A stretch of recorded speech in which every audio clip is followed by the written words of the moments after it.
A lot of parents are confused about what this new teaching at home means to their kids.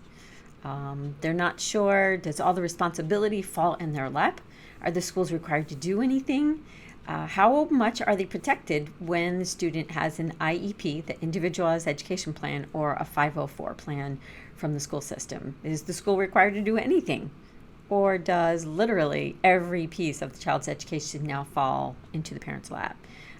Some parents are pretty ready, willing, able, and equipped to be their child's teacher, but many parents are not. And because of that, it's a very scary time. And especially if you're dealing with a school, a teacher, a system that's kind of telling you, well, here's the assignments, and we hope that you're okay with that.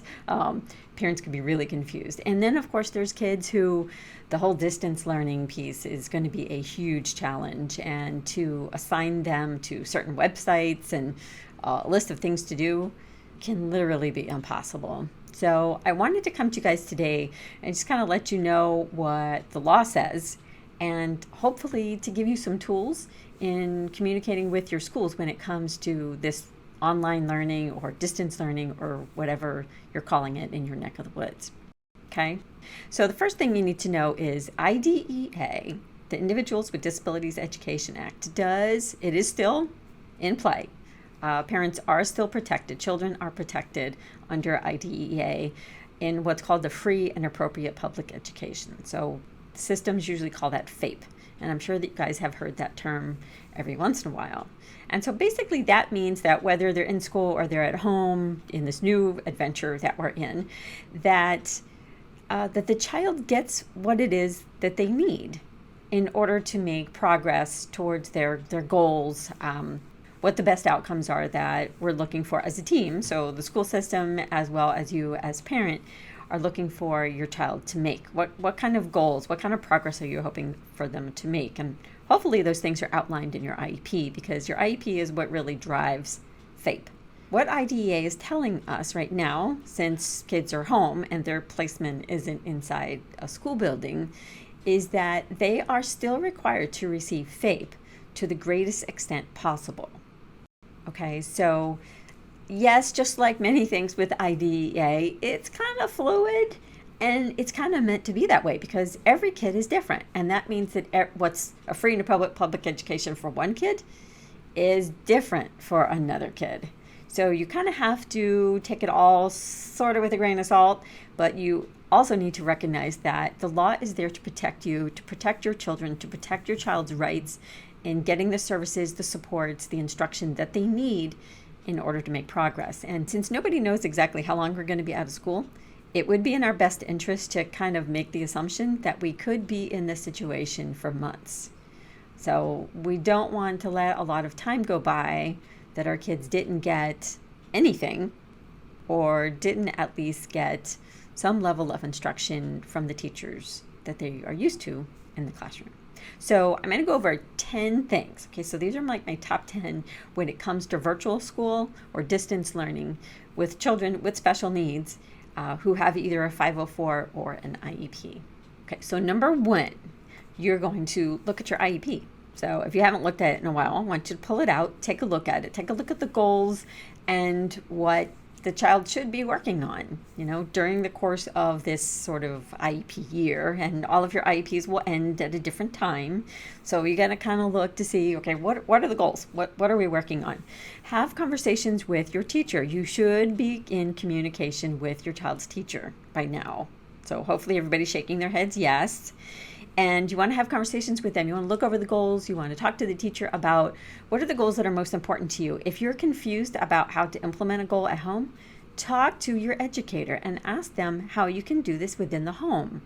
I can guarantee you that somehow, some way, every goal on your child's IEP should be able to be worked on at home.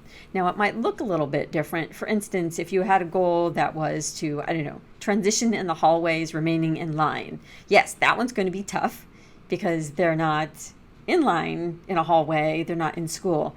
But you can certainly focus on following instruction, getting from point A to point B.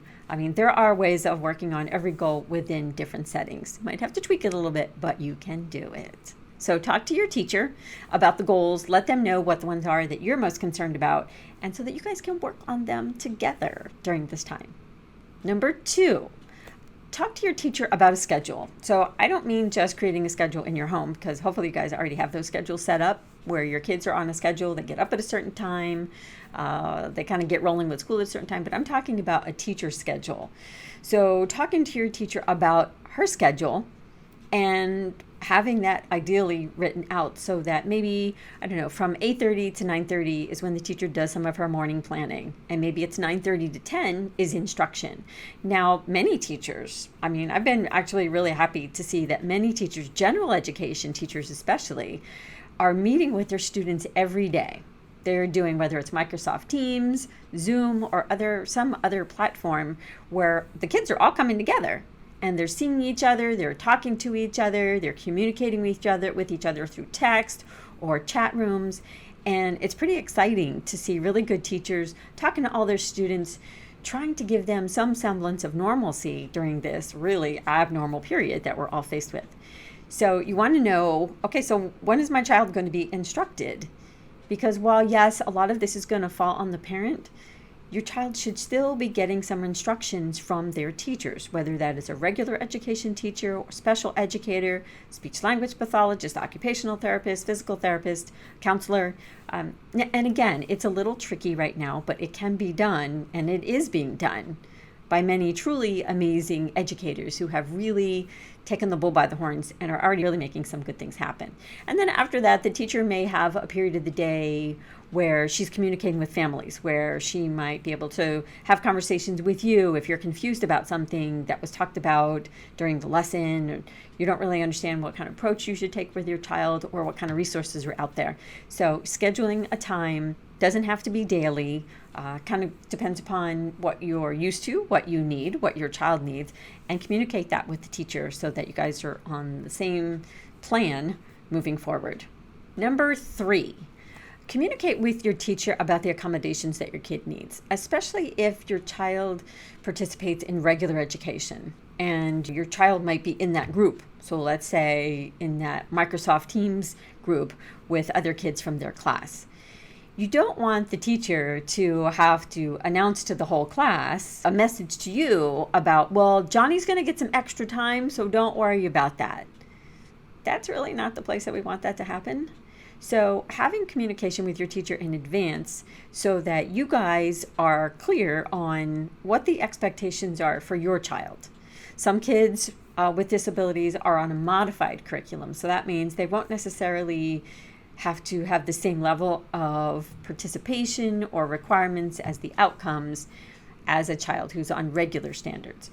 So you want to have those conversations kind of offline and not out there for everybody else to hear or really have to be concerned about. So you want to get that stuff done on the front end. So talk about accommodations, modifications with your teacher before they come into the chat room or the video instruction that's happening with the other kids. Number 4, talk to your teacher about screen sharing. It would be really great if your teacher would share her screen, which is like a mirror of what you're seeing at home, with both your child and with you, especially if you're having a hard time accessing the applications and the software. She can share her screen with you and she can kind of guide you through where to click, where to find things. And it's because it really helps guide you and it kind of shows you that this isn't as complicated as it feels like it is in your head. So screen sharing is really great because it also helps the students to be able to know, how to access different things and can be a really great support. Number 5, and I kind of talked about this before, it's setting up a daily routine of virtual instruction. Kids, especially kids with disabilities, shouldn't have, okay, so at 9 o'clock today, we're going to do video instruction. And then tomorrow it's going to be at 11. And then the next day it's going to be at 6. That's just bad all the way around for everyone. And so being able to set up a time that's consistent every day when instruction is happening at a certain time of day. And then you as the parent can assist the child afterwards. So after they've gained the instruction. But the instruction hopefully should happen at a certain time every single day. Number 6, Check out applications like Epic. Epic has a huge amount of books that are free right now. So the remote access is free until June 30th. And you can use the books from there to be able to work on accelerated reader if your teacher's doing accelerated reader. And it's just a really great resource to know and to have. And teachers can use that platform as a supplement to the reading instruction that they're doing in their classroom, which is online. Okay, so check out Epic. Number 7, there's another great platform called ThinkCentral. It's aligned with the Go Math curriculum, and it can be a really great resource. It's very interactive. It's got some really cool stuff on it, responses, the way it responds to the students participating. And so mention that to your teacher, see what they think about it, especially if your school is following the standards as they're established right now. And if they're using Go Math, I think that this would be a really good supportive platform that you guys can utilize in the home. Number 8, talk to your teacher about the possibility of recording some of the instructional time. Maybe your teacher can record segments of it. For privacy reasons, she won't be able to record everything, but she may be able to record her portion of it, so the portion that she is using to instruct. And as we know, within the disability community, many kids love to watch the same videos over and over and over again. And some kids even enjoy memorizing some of the scripts and the things that they hear. So how great would it be for your child to be able to listen to the same lesson as it was instructed multiple times in order to gain the skill that was being taught? So I encourage you to talk to your teachers about that and seeing if she can offer some type of recorded message from the morning lesson. I think that that would be really valuable. Number 9, talk to your teacher about the possibility of maybe the teacher recording a message to the students. Something that where your teacher can be talking to your child, especially if you have a kid who's not going to sit there for the whole group. They're just not. They're not going to be able to do that. But maybe a recorded message by your teacher that could be anything. It could just be a greeting. It could be something related to ABCs and 1, 2, 3s or more complex academics. But maybe a short video that your child can watch on your phone or on their tablet or on the computer if they'll sit at the computer. But just some type of daily interaction with your teacher to where your child still sees or hears his or her teacher. I think there's value in that, and it will build some of the consistency so that the child knows, oh, okay, she's still around, and I'm going to be going back to school. I just think that being able to let the teacher continue to be the teacher, and that we as parents, we're helpers. No, we're going to help them. We're going to help them with their academics right now. We're going to help them implement some of their IEP goals within our home. But yet the teacher is still the teacher. I think that there is value in that. And then, I know when my son was younger, I would be able to say, it's not me. The teacher said that you had to work on this. I think that as parents, I think that's really helpful to be able to count on the teacher as the instructor, and that we might become the assistant, but we don't become the actual teacher. Number 10, keep really good records. You want to document what's happening every day, because if none of the things that I talked to you about today are happening, that's a problem. So you want to be able to have documentation that say all you got was an email every other day, or that your teacher is not available for phone conversations, or that there's no video conferencing with your child and the group or one-on-one or whatever it might be, or that the therapist is not meeting with your child. You want to be able to keep documentation of the services that were missed, and if the services are taking place, what do they look like? Are they effective? Look at your IEP goals and be able to see, are his or her IEP goals actually being worked on with the collaboration and the instruction by the school staff? Being a parent who is teaching your child at home does not mean that you've decided to homeschool. There are many parents who do. They homeschool. They are the teacher. They love homeschooling. They have a variety of different things that they do with their children on a daily basis. They engage outside of the home with other kids who are also homeschooling. But this situation that we're in right now, this is different. And so for many of you, you have not chosen to homeschool. It's kind of been thrown on you, to no fault of anyone's, but this is where we find ourselves. And so the more support, the more knowledge that you can gain in your rights and how to educate your child in the interim until we go back into school, the better you're going to be globally.